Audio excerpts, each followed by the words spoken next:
Praise అలాడ్. దేవుని పరిశుద్ధ నామానికి మహిమ కలుగునుగాక. చక్కటి అవకాశాన్ని దయచేస్తున్న దేవాతి దేవుడికి ప్రత్యేకమైనటువంటి వందనాలు తెలియజేస్తూ ఉంటున్నాను. ఈ ప్రత్యేకమైనటువంటి సమయంలో పరిశుద్ధ గ్రంథంలో నుండి ఒక లేఖనాన్ని మనం చూసుకుందాం. సామెతల గ్రంథము 16వ అధ్యాయము 1-2 వచనాలను చూసుకుందాం. హృదయ ఆలోచనలు మనుషుని వశము, చక్కని ప్రత్యుత్తరం ఇచ్చుటకు యెహోవా వలన కలుగును. ఒకని నడతలన్నీ వాని దృష్టికి నిర్దోషములుగా కనబడును. యెహోవా ఆత్మలను పరిశోధించువాడు. ఈ సామెతల గ్రంథాన్ని మనము గ్రహించినట్టయితే జ్ఞానవంతుడైనటువంటి సొలొమోను గారు ఈ యొక్క సామెతల గ్రంథాన్ని వ్రాసినట్టుగా మనం చూస్తాం. ఈ వచనాన్ని మనము గమనించినట్లయితే 16వ అధ్యాయాన్ని, నరుని ఆలోచనలు మనుషుని వశము. హృదయ ఆలోచనలు, హృదయంలో నుండి ఏదైతే ఆలోచన వస్తూ ఉంటుందో అది మనుషుడు ఏదైతే ఆలోచన చేస్తాడో దాని నుండి వచ్చినవే అని ఇక్కడ వ్రాయబడి ఉంది. కాబట్టి హృదయములో నుండి వచ్చే ప్రతి మాట చక్కని ప్రత్యుత్తరం ఇచ్చును అని కూడా దేవుని వాక్యము తెలియజేస్తూ ఉంటుంది కదా. కాబట్టి మనం ఒకసారి గ్రహించాలి, పరిశుద్ధ గ్రంథంలో ఉంది, హృదయము నిండిన దానిని బట్టి నోరు మాట్లాడుతుంది అని. నీ యొక్క హృదయములో ఏదైతే నింపబడి ఉంటుందో, కుళ్ళు చేత నువ్వు నింపబడి ఉన్నావా, ఈర్ష్య చేత నువ్వు నింపబడి ఉన్నావా, అసూయ చేత నింపబడి ఉన్నావా, నువ్వు ఏ విధమైనటువంటి మనిషిగా నువ్వు ఉన్నావో నీ నోరు నీకు తెలియచేస్తూ ఉంటుంది. నువ్వు ఏ విధమైనటువంటి మార్గంలో నువ్వు నడుస్తూ ఉంటున్నావో నీ నోటి మాటనే నువ్వు ఎలాంటి దానివో ఎలాంటి వాడివో అనేది నీ యొక్క నిజ స్వరూపాన్ని బట్టబయలు చేసేది నీ యొక్క హృదయము లో నుండి వచ్చే ప్రతి మాట ద్వారా నీ నోరు పలుకుతూ ఉంటుంది. కాబట్టి హృదయ ఆలోచనలు మనుషుని వశము.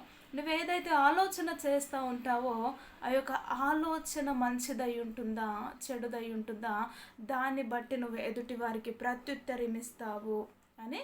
చక్కని ప్రత్యుత్తరం ఇవ్వడానికైనాను, చెడ్డ ప్రత్యుత్తరం ఇవ్వడానికైనాను కూడా అది నీ హృదయంలో నుంచి ఆలోచనను బట్టే ఉంటుంది అని చక్కగా ఇక్కడ సొలొమోను గారు రాస్తూ వచ్చారు.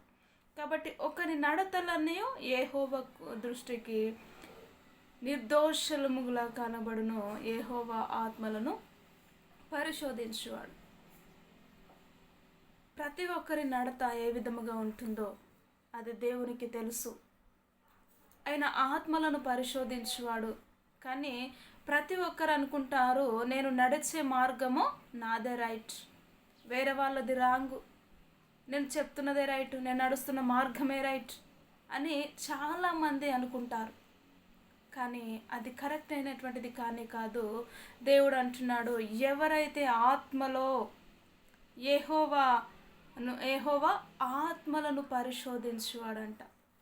యెహోవా ఆత్మలను పరిశోధిస్తూ ఉంటున్నప్పుడు నీ జీవితము ఎలా ఉంటుంది, నీ మాట తీరు ఎలా ఉంటుంది, నీ ప్రవర్తన ఎలా ఉంటుంది అనేది దేవుడు గ్రహించేవాడు. ఆయన ఆత్మస్వరూపి.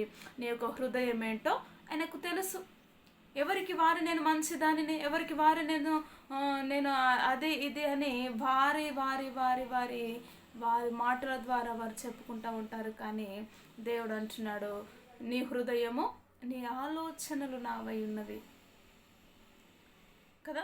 నిజముగా అలాంటి స్వభావంలో జీవిస్తున్న వారు ఎంతోమంది ఉంటున్నారు. నీ యొక్క హృదయము నిండిన దానిని బట్టి నోరు మాట్లాడుతూ ఉంటుంది. నీ యొక్క ఆలోచన విధానం ఎలా ఉంటుందో నీ యొక్క నోరు చెప్తూ ఉంటుంది. నీ యొక్క జీవితం ఏంటో, నువ్వే విధమైనటువంటి మార్గంలో నడుస్తున్నావో, నువ్వు దేవునికి ఎలా దగ్గరగా జీవిస్తున్నావో, లోకంలో ఎలా ఉంటున్నావో నీ బిహేవియర్ కాదండి, నీ నోటి మాట ద్వారానే నువ్వు ఆటోమేటిక్గా నువ్వు ఎలాంటి దానివో ఎలాంటి వాడివో చెప్పగల సామర్థ్యత దేనికి ఉంది, నీ యొక్క నోటికి ఉంది. కాబట్టి హృదయము నిండిన దానిని బట్టి నోరు మాట్లాడుతూ ఉంటుంది. ఎదుటివారిని నువ్వు ప్రేమిస్తున్నావా, ఎదుటివారిని నువ్వు ద్వేషిస్తున్నావా అన్న విషయము ఎక్కడిలో నుంచి వస్తుంది అంటే నీ హృదయములో నుండి మాత్రమే వస్తుంది. కాబట్టి అలాంటి హృదయము దేవుని వశమై ఉంది. కాబట్టి ఆ యొక్క దేవుని వశమై ఉన్న హృదయములో దేవుని మాటలు పెట్టుకుంటేనే నువ్వు అనేకులకు చక్కటి ప్రత్యుత్తరం ఇవ్వడానికి దేవుడు సహాయము చేస్తాడు. నేటి దినము వరకు అలాంటి ప్రత్యుత్తరం ఇవ్వలేక అనేకుల చేతను ఈర్ష, అసూయ, కుళ్ళు, కుతంత్రంలో ఎదుటి వారిపైన నిందలు వేస్తూ, అపనిందలు వేస్తూ, నువ్వు మంచిదానిగా అనిపించుకోవడానికి అనేకులను చెడ్డవారిగా, చెడ్డదానిగా చేసావేమో. దేవుడు అంటున్నాడు, నీతోటే మాట్లాడుతూ ఉంటున్నాడు. నీ నోరు, నీ హృదయం ఏదైతే నింపబడి ఉందో దానిని బట్టి నీ నోరు మాట్లాడుతూ ఉంటుంది. కాబట్టి అట్టి జీవితము దేవునికి అనుకూలమైనటువంటి జీవితము కానీ కాదు. ఒకవేళ నీవు ఆ జీవితాన్ని జీవించినట్లయితే, ఈ సమయంలో ప్రభు దగ్గర నీ యొక్క జీవితాన్ని ఒప్పింప చేసుకున్నట్లయితే దేవుడు నీకు మార్గములను తెలిసి నూతన హృదయాన్ని దయచేస్తాడు.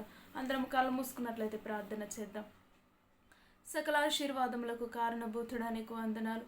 నిజముగా నీ సన్నిధిలో ప్రభా, మా హృదయ ఆలోచనలు అన్నీ మనుషుని వశము అంటున్నావు. మనసు నిండిన దానిని బట్టి నోరు మాట్లాడుతుంది అంటున్నావు.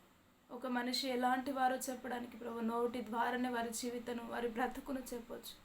నీ కృప ద్వారానే అటు జ్ఞానమును, అటు వివేచనను ప్రభు ప్రతి ఒక్క బిడకు మీరే దయచేసి నీ నామానికి మహిమ తెచ్చుకోమంటూ యేసు క్రీస్తు ఉన్నతమైనటువంటి నామంలో ప్రార్థించి అడిగి వేడుకుంటున్నాము తండ్రి. Amen, amen. Praise the Lord అందరికీ.